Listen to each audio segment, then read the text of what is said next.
Para a gente poder falar sobre essa questão da análise, a gente primeiro precisa compreender que a análise é um passo posterior à entrevista. Né? É um erro muito grande a gente achar que toda entrevista, que todo começo, que todo primeiro encontro, passou da porta para dentro, o analista, o psicanalista, ele já está atendendo você. Isso é um erro muito comum, a gente achar que a análise ela se inicia naquela primeira palavra, naquele primeiro encontro. E existem outros erros fundamentais que a gente precisa também quebrar aqui, uma espécie de tabu. Muitos alunos, quando eles estão terminando o curso, eles me perguntam, me pedem, você pode ter sido um deles aqui, a ficha de anamnese. Sérgio, preciso da ficha de anamnese, preciso que você me mande isso para eu poder trabalhar aqui o interesse do sofrimento, né? Do meu paciente e tudo mais, e botar... Gente, ele não está entrando ali para uma espécie de entrevista de emprego. Quando alguém procura você, quando você procura alguém, e veja se você concorda comigo, você procura com um objetivo. O mais rápido possível você colocar o seu sofrimento para fora. Não é verdade? Você procura com o objetivo de você, o mais rápido possível, ter a possibilidade de poder dizer, falar, através de uma fala articulada ou não, né, de entregar aquele conteúdo para o seu analisando, para o seu analista. E você, como analista, né, como um bom analista, você sabe muito bem que a posição que a gente constrói e ao longo do tempo vai se colocando, não é uma posição de entrevista seca, engessada, onde eu vou perguntar qual é o nome do seu pai, qual é o nome da sua mãe. Quando as pessoas me pedem ficha de anamnese, uma das coisas que eu falo é assim, olha, eu não uso. Eu sei que isso parece um pouco de loucura, né? Mas de louco todos temos um pouco. Mas eu não uso porque eu acredito que muitas informações serão construídas ao longo da nossa análise que eu posso anotar e preencher a minha ficha de anamnese. Ok? Principalmente perguntas muito básicas, como, por exemplo, você já fazia algum tipo de análise? Você veio com algum tipo de diagnóstico psiquiátrico? Você tem algum exame de imagem neurológico? Percebe? Percebe? Então a gente pode fazer esse tipo de pergunta ao longo da troca, em que você vai preenchendo aquilo que você está desesperado para fazer. A gente tem uma certa ideia, e isso é um tabu que tem que ser quebrado, de que, principalmente na psicanálise, eu acho que deveria ser assim em alguns, não todos, mas outras atividades terapêuticas, né, em relação à psique também, de que essa anamnese seca engessada, ela precisa ser quebrada, ela precisa ser pulverizada, para que o sofrimento, a angústia, para que aquela procura imediata, né, para que aquilo que precisa ser dito aconteça o mais rápido possível. E quando eu digo o mais rápido possível, eu não estou dizendo da noite para o dia. Ou aquele alívio momentâneo do paciente aconteça o mais rápido, naquela hora, naquele dia. E não ele fique ali sofrendo e procurando uma forma ali de falar rápido aquilo que você está perguntando, o nome do seu pai, ou se tem filho, se tem aquilo, tudo isso é importante. Mas se tiver filho e tem problema com o filho, ele vai falar do filho. Entende? Ele vai falar daquilo que é sofrimento. Em outras palavras, se a gente quiser trazer aqui na alcunha psicanalítica, ele vai discursar o seu próprio sintoma. Ok? Ok? A gente está fazendo uma introdução para trabalhar aqui a nossa telinha. Show de bola? Vocês estão entendendo até aqui? Boa noite, Verônica. E Denise, boa noite. Tá a imagem direitinho? Ah, então tá bom. Só para mim que tá aparecendo então essa logo aqui estranha. Não é estranha, né? É bonita. Ela tá estranha porque tá na frente do meu rosto aqui. Fala, Eber. Boa noite. Show de bola? Então vamos começar a construir aqui o nosso pensamento em relação à análise. Seja você analisando, ou seja, paciente, né, em outras palavras, ou seja você um analista ou, né, em outras palavras, um psicólogo, um psicanalista? Em primeiro lugar, a gente tem que entender que a entrevista ela antecede a análise. Na própria autobiografia do Freud, ele vai falar um pouco disso. Lacan também vai construir essa ideia de que a entrevista, ainda mais em Lacan, né, ele vai chamar de entrevistas ou encontros preliminares, né, antecede a análise. Então, quando a gente pensa que existe algo que antecede a análise, de que forma a gente pode sistematizar isso? O que a gente está falando, então, em relação a isso? Deixa eu abrir um codo aqui só para eu ver. Ok? Vamos lá, então. Em primeiro lugar, trabalhar. Opa. Aqui. A entrevista antecede a análise.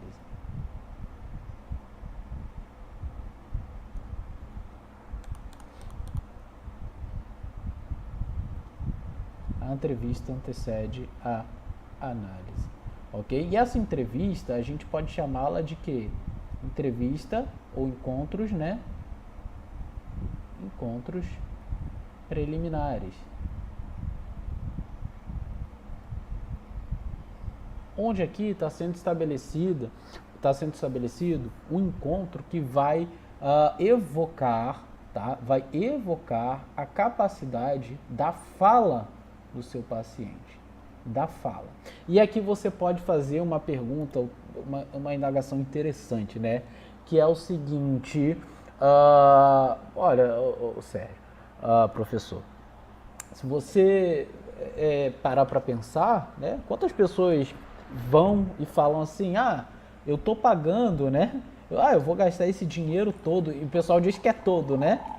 Tem gente que cobra 70, 80 reais ainda pela análise e tem gente que diz esse dinheiro todo, né? Mas enfim, eu vou pagar esse dinheiro todo, eu tenho que ir lá e eu tenho que falar. Não, chega lá, eu vou falar tudo mesmo, tô pagando, né? E isso é curioso, né? Porque para o analista, a melhor coisa que tem, a melhor coisa que existe é levar, né, ao nosso paciente, evocar, né, chamando o nosso paciente a falar, a dizer aquilo que precisa ser dito. Então parece que a posição do cara pagante, né, do orgulho do pagar ali, vai levar ele a falar tudo que vem à cabeça. E aí a gente vai levar um susto, o paciente vai levar um susto de que tudo que ele disse que queria falar não é dito ou como ele gostaria, ou há barreiras que ele não consegue dizer aquilo que era preciso.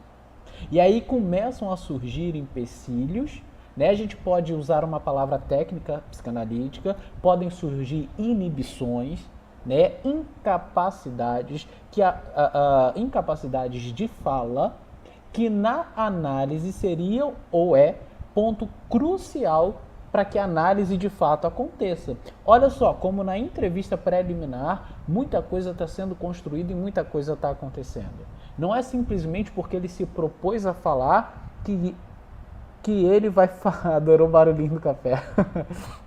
Viu? Estimulei vocês. Bebam café, gente. Todo mundo fica para vocês o tempo inteiro no YouTube, no Instagram. Bebam água, bebam café. Bebam café, para com esse negócio de dizer só beba água. Beba água também, tá? Beba mais do que café, porque senão vai dar ruim. Mas beba café também, tá? Esse é o minha logo, esse é o meu lema. Beba café. Ok? Então a gente começa a ver que existem tropeços mesmo que diante da vontade daquele sujeito de falar tudo que precisa ser dito. Você que é analisando o paciente, ou você que é analista que está aqui com a gente, você já se deparou com essa situação? Você já encontrou esse tropeço, esse hiato, essa lacuna, esse gap que aparece diante de vocês? De que aquela pessoa não é a pessoa que se apresenta como a que vai falar tudo que precisa ser dito? Então por que não está acontecendo? Ok? A Elaine está com o café na mão. Isso aí. Aí é bom. Aí fica mais fácil de aprender e de ensinar também. Show de bola? Então existem algumas perguntas fundamentais, e eu vou trazer algumas delas, e que caracterizam, sistematizam a nossa entrevista, aquilo que a gente chama de entrevista preliminar, como por exemplo, né, o que te traz aqui? Uma pergunta preliminar que é muito importante e ela vai atravessar a nossa jornada analítica é o que te traz aqui, ok? Eu vou colocar isso aqui para que vocês não esqueçam, tá? Como uma pergunta fundamental. Uma pergunta fundamental. Vou colocar um Vzinho assim. O que... Espera aí que eu acho que se ficar assim vocês vão confundir. Vou fazer como eu sempre faço, fica mais fácil. O que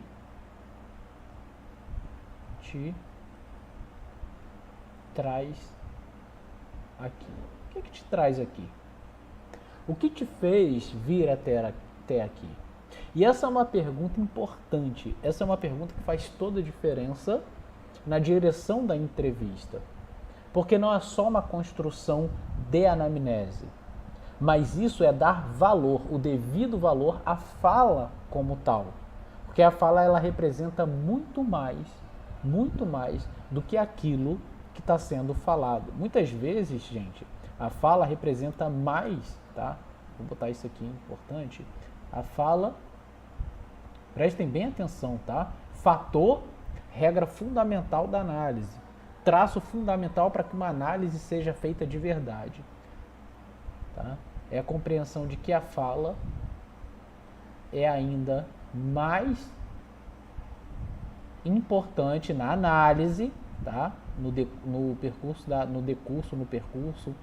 curso da análise, é mais importante, vocês vão entender lá na frente porque decurso também. A fala é mais importante do que o falante, ok?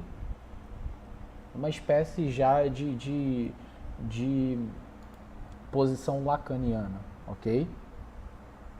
Nada, Helena, boa noite, seja muito bem-vinda. Começamos há pouco, ok? A fala às vezes é mais importante do que o próprio falante, porque a fala ela constitui, isso a gente está falando, gente, só como se inicia uma análise, tá? Porque a fala, ela constitui o traço, ou a regra, o traço fundamental para que a análise aconteça, para a análise acontecer. Então, quando você se depara com esse tipo de pergunta, do tipo, o que te traz até aqui, você está sendo levado a enfrentar, você está sendo desafiado a ter que bater de frente com aquele conteúdo que você estava pronto para dizer, pronto para falar, mas que não sai do jeito que você quer. Isso constitui associação livre. É de que tudo aquilo que a gente quer dizer, a gente não diz, porque a fala não permite que a gente faça. Por isso que Freud propõe, gente, a associação livre. E por isso que essa construção livre da fala, ela se inicia na entrevista. Ela se inicia no precurso da análise. Ela se inicia com essa incapacidade e também capacidade do analisando do paciente, colocar o seu sofrimento em forma de discurso e fazer com que o analista entenda aquilo que ele gostaria que ele entendesse. E aí que está a questão. As coisas não são tão simples assim. Porque ele se prepara e se articula.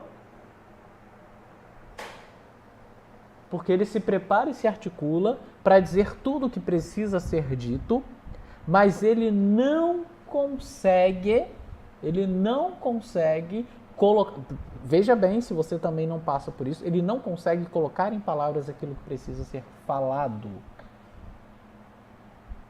E é na livre associação que isso acontece. O que é livre associação, professor? Livre associação é regra fundamental, segundo Freud, da psicanálise, o traço que faz com que toda análise psicanalítica seja possível. É aquele lugar em que o paciente ouve do analista, direto ou indiretamente, de que ele pode falar tudo o que vem à cabeça, sem vergonha nenhuma, sem nenhum tipo de empecilho, sem nenhuma forma de julgamento que ele irá sofrer, de valor, ético, moral, enfim.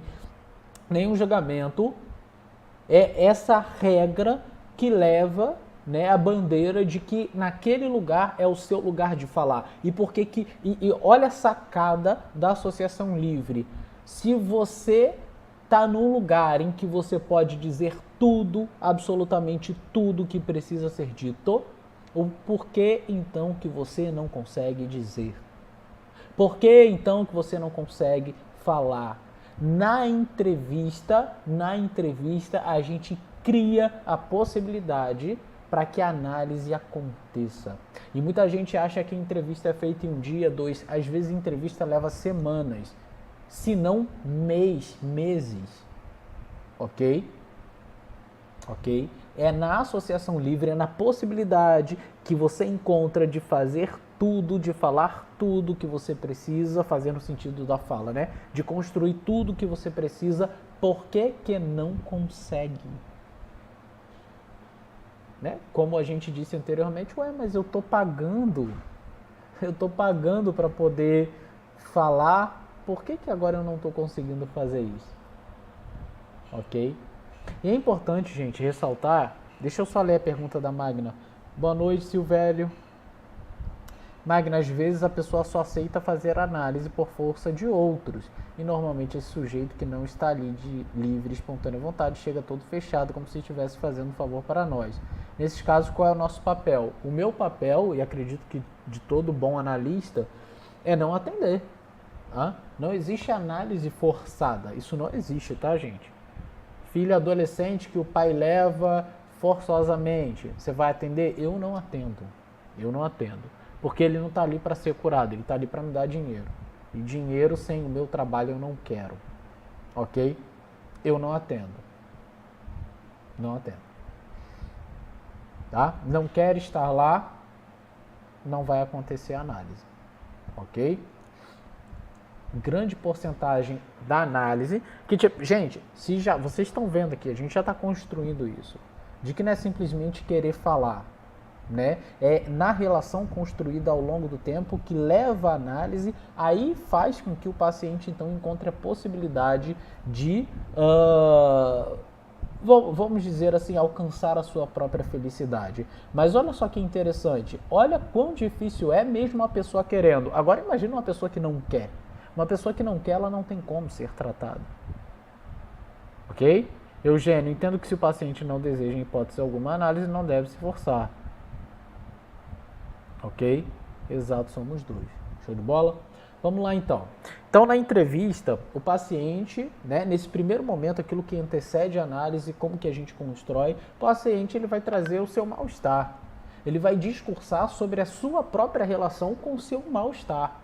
Aquilo que é incômodo, aquilo que é sofrimento para ele. Né? Mal-estar é sofrimento quando nomeia e quando a gente discursa sobre ele é sintoma. Então ele vai se posicionar diante do próprio sintoma. E quando ele fala sobre isso, quando ele discursa sobre isso, deixa eu colocar isso aqui que é extremamente importante para você que está fazendo a aula direitinho, anotando as coisas, tá bom? Uma coisa, isso aqui vai ficar como uma outra pergunta, mas deixa eu botar então aqui assim, ó. Peraí. Né? Na entrevista, o paciente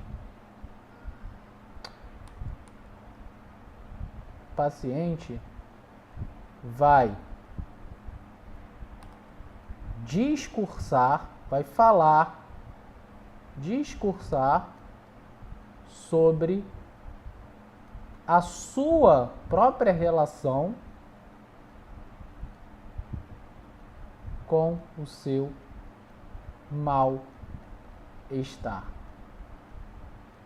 Ok? Com o seu próprio mal-estar. Ou seja, ele vai relatar o seu sintoma. E aqui eu já vou botar desse jeito, ó, a sua posição em relação ao seu sofrimento, ao seu sintoma. Okay? Ele está se posicionando em relação ao sintoma. E qual é a sacada aqui, né, gente? Por que isso aqui é importante para a gente? Em primeiro lugar, porque se ele está se posicionando em relação a esse sintoma, ele está discursando para si a forma com que ele vê o próprio sofrimento. Ele está falando para si mesmo o lugar que ele está diante daquele sofrimento que ele reconhece na sua própria vida.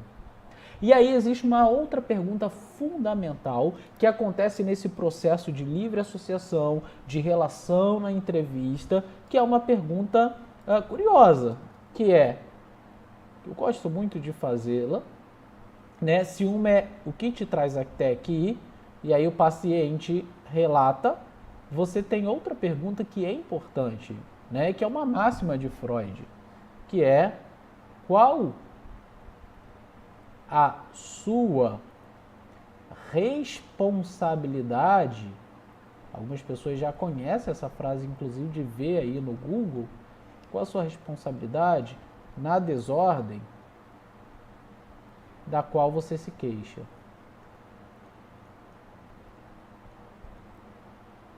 Sabe por quê? Você já parou para pensar que muito daquilo que está sendo dito, está sendo discursado como sintoma, né, e a posição do paciente, é porque ele não se reconhece no próprio sintoma. Ele reconhece o sintoma e se posiciona diante dele, mas é como que se esse laço aqui, ó, tivesse quebrado, tá? É como que se esse laço aqui, ó, tivesse assim. E essa pergunta, ela se faz fundamental para fazer isso aqui, ó. Para fazer isso aqui. OK? Através da nossa relação com ele. Então, em primeiro lugar, o nosso trabalho é um trabalho de associação livre, ok? Associação, é um trabalho de associação livre, de trazer a possibilidade, tá? Trazer a possibilidade do sujeito se ver, né, se reconhecer diante do próprio sintoma e né, querendo ele nos colocar, nos transformar, inclusive essa é a finalidade para que a análise seja feita, nos colocar como destinatário do sintoma, do discurso deles. Ok? Isso, gente, isso está acontecendo na entrevista. Alô, professor, fala Severino, boa noite. Ida Barbosa, boa noite. Então, por isso a associação livre, ou a livre associação, né? Exato, Edenice, exato. Por isso. Por quê? Porque na livre associação, a inibição, a incapacidade, a repetição, a necessidade de elaboração aparece. Por que eu faço livre associação, gente? Por que a associação livre é a regra fundamental da psicanálise? É o traço que faz com que uma análise aconteça de verdade? Tá aí a resposta mais clara possível, não há, de que o paciente ele encontra as suas impossibilidades, a sua lacuna, o seu hiato, a sua barreira dentro da possibilidade de falar aquilo que ele não falava. Se aqui eu posso dizer tudo, porque as palavras não me são suficientes ao ponto de eu não conseguir dizer. Vocês sabem que eu gosto de trazer exemplos, né, para que torne a nossa aula mais prática. Em uma análise, há um tempo atrás, eu conversando com uma paciente, eu perguntei sobre, eu não posso falar mais do que isso, tá? Só posso falar em certa medida, mas que eu perguntei sobre por que você, né, quer o cuidado de outra pessoa. E aí a resposta foi algo do tipo, eu queria ser cuidada como eu cuido do outro. E aí a minha pergunta foi, tá, então o que é ser cuidado? Para você, o que é essa pessoa cuidar de você? Traduz pra gente, olha só, não é pra mim, é pra gente, porque na análise a gente vive relação.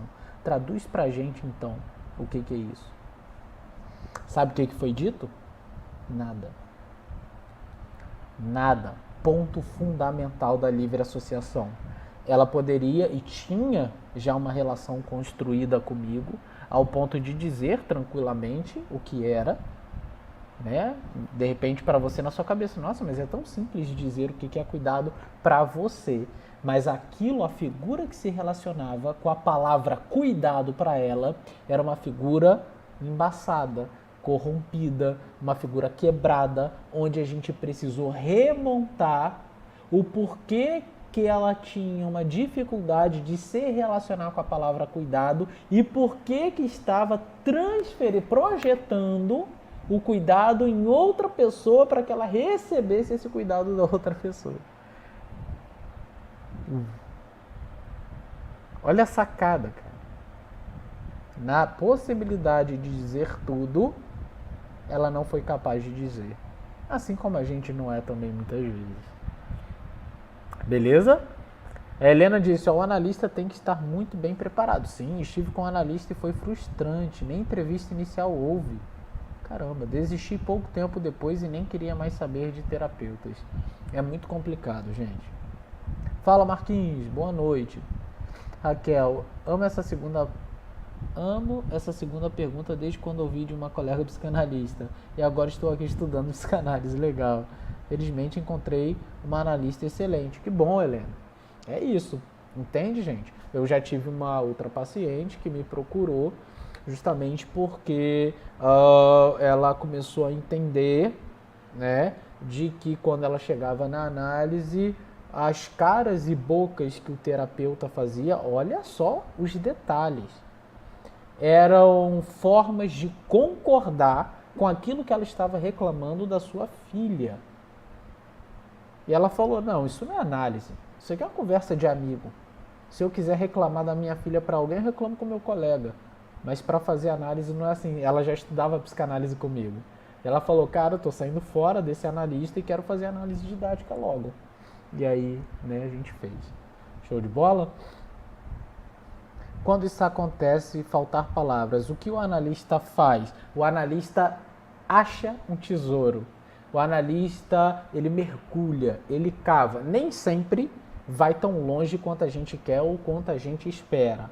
Mas é bem possível, é bem capaz que a gente encontre muitas coisas importantes, tá? Só para você entender, quando faltou palavras, né? É isso que a gente chama de tropeço na fala, essa inibição, repetição, né? A que a gente chama de um conteúdo sofrendo uma certa resistência para vir.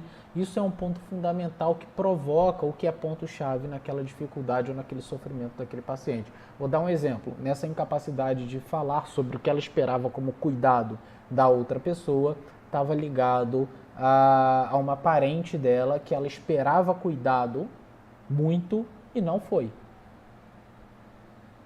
Então, todo o cuidado que ela esperava, ela vivia para as pessoas, esperando das pessoas a mesma coisa. Mas ela não queria daquela pessoa. Ela só estava colocando naquela pessoa a responsabilidade de satisfazer aquilo que ela precisava de uma relação passada. Ok? Por isso que ela não conseguia dizer simplesmente, não, o que eu espero do outro como cuidado é isso, isso, isso. Era... Não sei, não consigo, não estou conseguindo, não vinha palavras, ok? E ela estava num ambiente onde ela podia dizer tudo.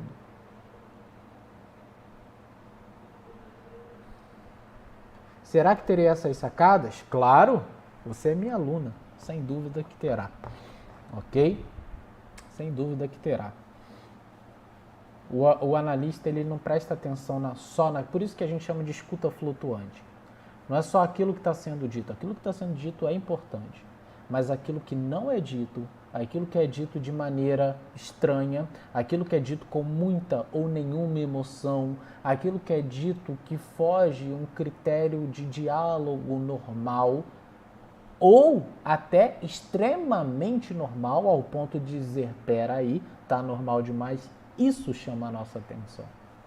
E é nesse ponto que as palavras devem ser, tá, ali mexidas. É nesse ponto que as palavras devem ser embaralhadas, né?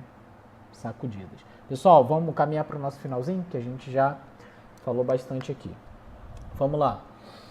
Então, uma outra pergunta, como eu falei, era qual é a responsabilidade na desordem que você se queixa, você faz esse tipo de ligação, ok? Por que é muito comum que na entrevista, né, você perceba que aquela pessoa ainda não está falando, não está sendo capaz de trazer tudo, ou tudo que vem à cabeça, né, quando bem estabelecida ali a proposta da associação, como eu disse, direto ou indiretamente, porque nesse processo, gente, os fantasmas daquela pessoa são evocados, né? Os fantasmas daquela pessoa, eles fazem com que as suas resistências surjam no discurso. O que eu estou dizendo é, falar sobre o abuso que sofreu, que foi muito doloroso na infância, não é tão fácil. Então você está estabelecendo e construindo um ambiente para aquela pessoa falar tudo o que ela precisa, mas a gente vai descobrindo que isso não é tão fácil. Pelo fato de que ela vai ter que lidar com um fantasma, com uma dor. E nem sempre, tá? Nem sempre ela é capaz de fazer isso. E a gente sabe, né? E a gente sabe que existem mecanismos, né? Ou como a gente chama, os mecanismos de defesa inconscientes, que não permitem ou articulam a nossa dor para que elas aconteçam de outras formas, ok? Para que ela aconteça de uma forma diferente. Então é importante a gente pensar nisso, tá? É importante a gente pensar nisso. E essa resistência, né? Ela também gera uma certa repetição que a gente vai ver como que isso acontece também no processo da transferência. E essa repetição é o que caracteriza o sujeito. Isso é muito comum a gente ver nas pessoas, nos nossos amigos. Você já reparou que você tem amigo que você sabe o jeito dele falar? Você sabe aquilo que ele sempre vai conversar? Você sabe como ele vai repetir? Você sabe por que isso acontece dessa maneira? Isso geralmente acontece porque, né, não podemos, né, dizer tudo de tudo sempre. Então a gente basicamente cria uma forma pela fala, por isso que a fala, por mais genial que seja, civilizatória, socialmente, vamos dizer assim, uma possibilidade para o social, por que ela sendo uma coisa genial, ainda assim é um processo violento diante de nós? Não é porque a fala mostra o que eu quero, o problema é que as pessoas entendem isso errado. Falar me impossibilita de mostrar tudo aquilo que eu gostaria. A articulação em relação à fala é a impossibilidade de eu dizer tudo o que eu preciso. Aí eu digo tudo o que eu preciso quando eu tropeço, quando eu não digo, quando eu crio um mecanismo, né, circular, onde eu não consigo falar mais do que aquilo. Prazer, seu amigo que repete sempre as mesmas conversas. Ok? Claro, você é minha aluna. Quem tem professor? Assim nós temos. Estamos juntos, Jane. Valeu. Ai, ai. Esse professor é Freud. Vocês são bobos, gente. Vambora. Ai. Até perdi aqui. Vamos lá. E essa repetição na análise, né, do prazer seu amigo, é construída também aonde? Ela é construída na análise, porque ali há relação, tem que haver relação. E todo esse escopo que a gente está construindo até agora é de entrevista, é de semanas iniciais, de até mês inicial, onde você está ali construindo uma possibilidade de lugar de fala, onde aquela pessoa será capaz, aí sim, de dizer livremente tudo o que precisa ser dito e com possibilidades aí de inúmeros tropeços, lacunas, mas com uma possibilidade maior de falar tudo que é preciso. Ok? Tanto é que se torna engraçado depois de um tempo, né? Depois de um tempo o paciente entra, ele não sabe tecnicamente, mas ele sabe que ao entrar na análise, dizer tudo que é preciso, tropeçar, ser interpretado pela posição que o analista assume nessa forma de devolver, né, nesse processo simbólico, nessa relação, você sai de lá aliviado e ele sabe que então a análise é necessária para ele. A gente sabe que até resolver aquilo, e depois ele vai falando, não, mas eu sempre vou ter coisa para resolver. E aí muita gente fala assim, não, a psicanálise é um problema, porque a psicanálise não tem tempo para acabar. Não, não é isso. É que a gente acaba a análise. O problema é que o paciente, ele sabe que aquilo ali é um processo de redução, rebaixamento do sintoma. Não é que ele...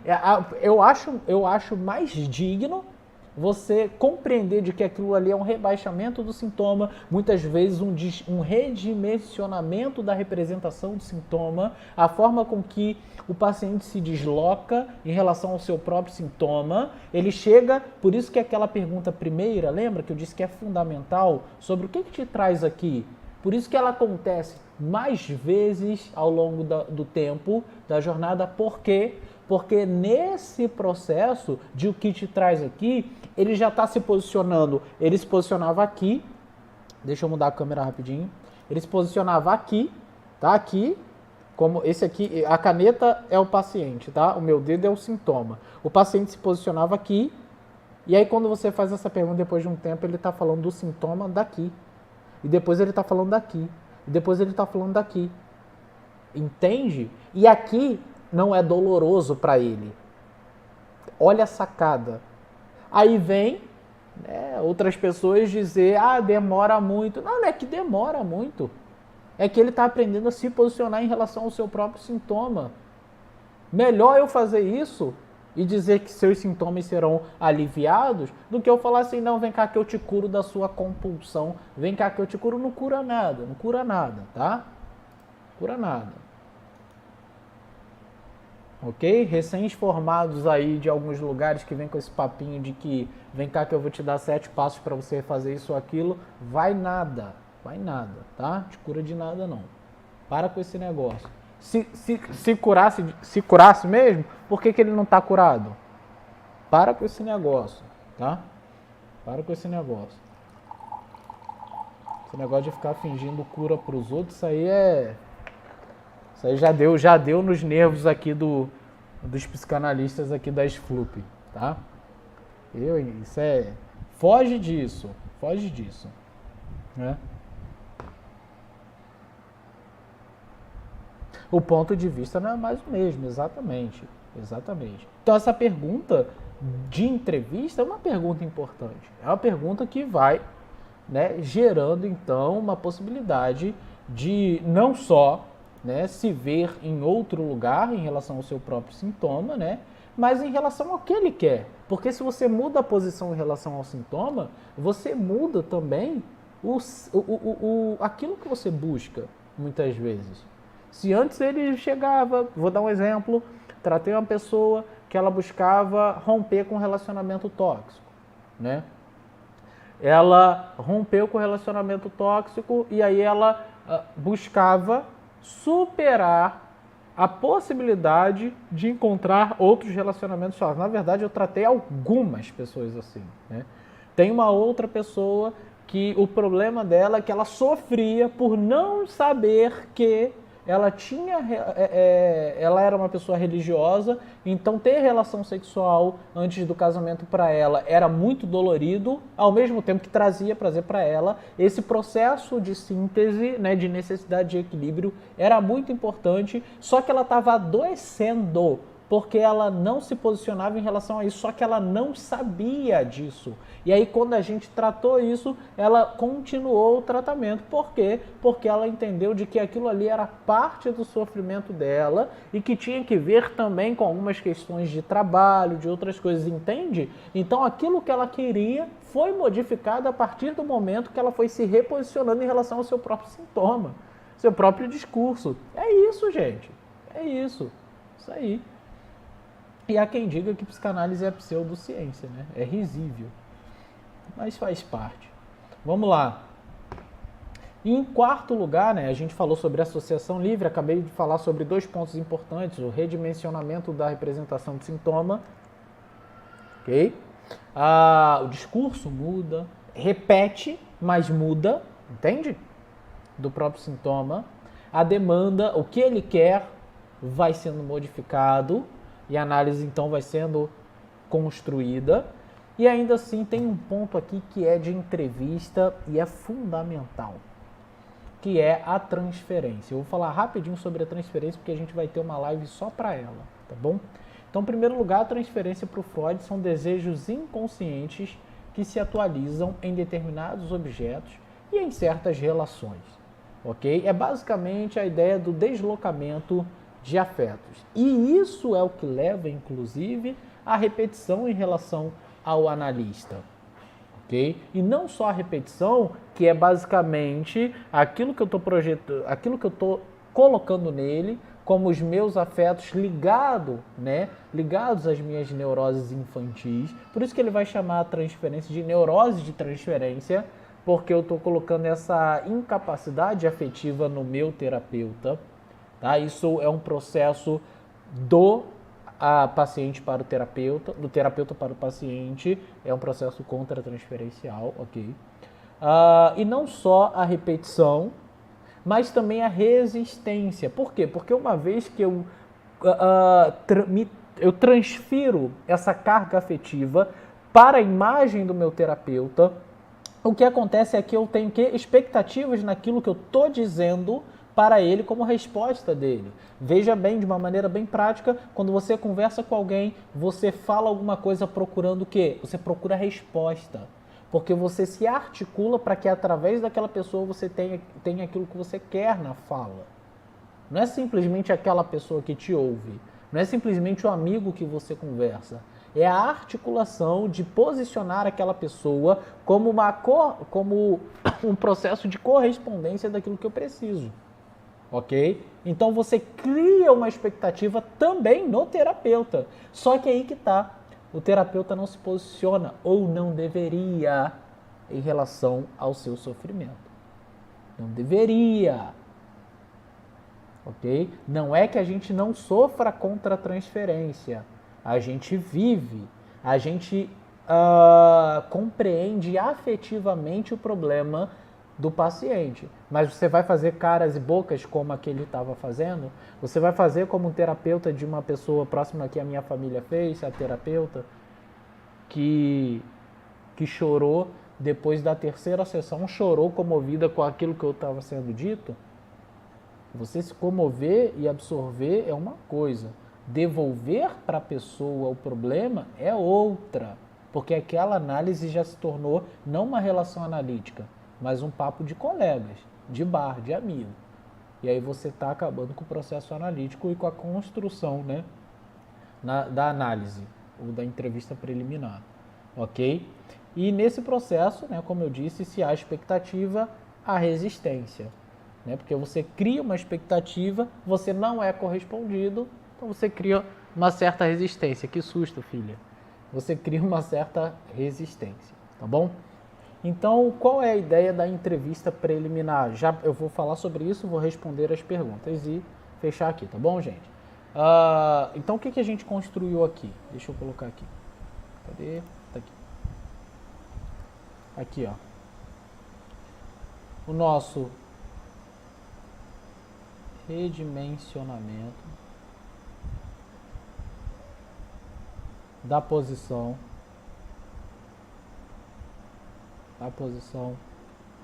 em relação ao sintoma. O que a gente viu aqui também? A gente viu, em termos técnicos, seria, né, vamos dizer assim, a parte da demanda, né? A demanda seria aquilo que se quer, né? Como eu disse, aquilo que você quer. Aquilo que o paciente quer. E, em quarto lugar, a transferência. Se a gente pudesse falar de 4 aspectos, né, baseados aí em Freud e Lacan, a transferência. ok? Na transferência, um livro legal que vocês queiram ler em relação a essa caso Dora, tá? Freud também fala sobre a questão da transferência na interpretação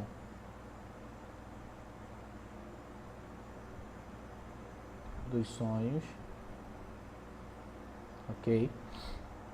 Tem o caso Schreber também, que vale a pena dar uma olhada, ok? São esses 4 aspectos ou essas 4 dimensões que a gente pode experienciar, que a gente deve iniciar essa entrevista preliminar que nos leva à análise propriamente dita. Uma vez compreendido esses 4 passos, uma vez compreendida essa passagem, essa construção, a gente então pode conceber a ideia de uma análise possível, tá ok?